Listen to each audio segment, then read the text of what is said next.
गर्भावस्था एक ऐसा खूबसूरत समय होता है जिस दौरान आपके गर्भाशय के अंदर एक नन्ही जान का विकास होता है। गर्भावस्था का समय लगभग 40 सप्ताह का होता है, जिसकी शुरुआत आपकी आखिरी माहवारी के पहले दिन से होता है। इन 40 सप्ताहों को 3 भागों यानी ट्राइमेस्टर में बांटा गया है।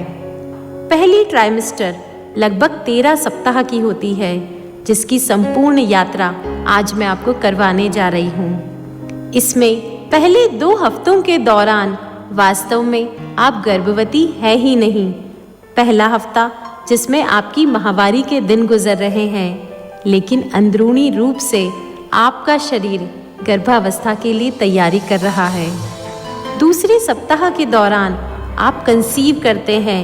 इस प्रक्रिया में आपके गर्भाशय से एक एग रिलीज होता है, जिसे ओवल्यूशन कहा जाता है।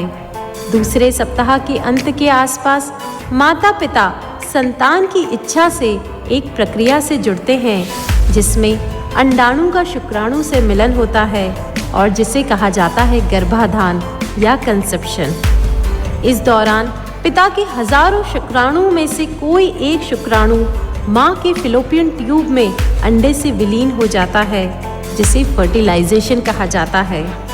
आमतौर पर इसी वक्त बच्चे के लिंग का निर्धारण होना, बालों का रंग, आँखों का रंग और सैकड़ों अन्य विशेषताएं इसी मिलन पर तय हो जाती है और एक अंडे से एक नए मानव बनने की शुरुआत हो जाती है। इसी अंडाणु में प्राण आते हैं। तीसरे सप्ताह के दौरान वह फर्टिलाइज्ड एग 2 भागों में विभाजित हो जाता है, जिसे ब्लास्टोसिस्ट प्रक्रिया कहा जाती है।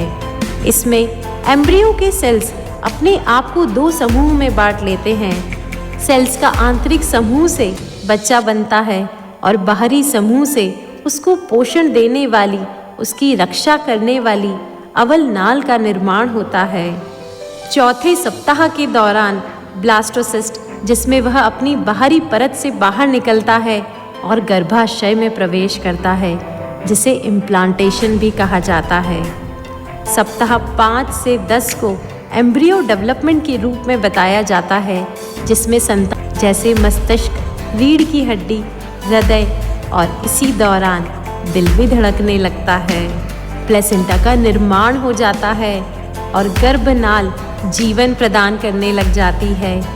इस समय संतान को जीवन देने के लिए माँ के शरीर से सभी पोषक तत्व और ऑक्सीजन संतान तक पहुँचने लगती है। इसीलिए दूसरे महीने में माँ को विशेष सावधानी रख अपना पूरा ख्याल रखना चाहिए। इस समय ही हड्डियाँ और मांसपेशियाँ भी पतली पारदर्शी त्वचा के भीतर बनने लग जाती है और 10वें सप्ताह के अंत तक एम्ब्रियो अब बहुत कुछ मानव जैसा दिखने लग जाते हैं। 5वें हफ्ते से 10वें हफ्ते के समय को एम्ब्रियोनिक पीरियड कहा जाता है। 10वें सप्ताह के अंत तक संतान की लंबाई करीबन 1.25 इंच हो जाती है और अब वह वैज्ञानिक भाषा में फीटस कहा जाता है। अगले कुछ हफ्तों के दौरान यानी 11वें से 13वें सप्ताह के भीतर उनके हाथों और पैरों के निर्माण, उंगलियों का निर्माण हो जाता है और वह धीरे धीरे हिलना डुलना भी शुरू कर देते हैं। बच्चे का चेहरा भी अब अच्छी तरह बन जाता है।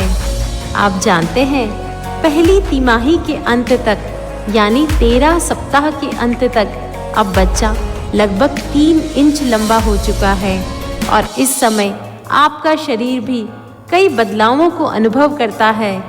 इसीलिए माँ को भी कई बार कई परेशानियों का सामना करना पड़ता है, जैसे जी मचलाना, जिसे अक्सर मॉर्निंग सिकनेस भी कहा जाता है, पर वह दिन शाम किसी भी समय हो सकती है।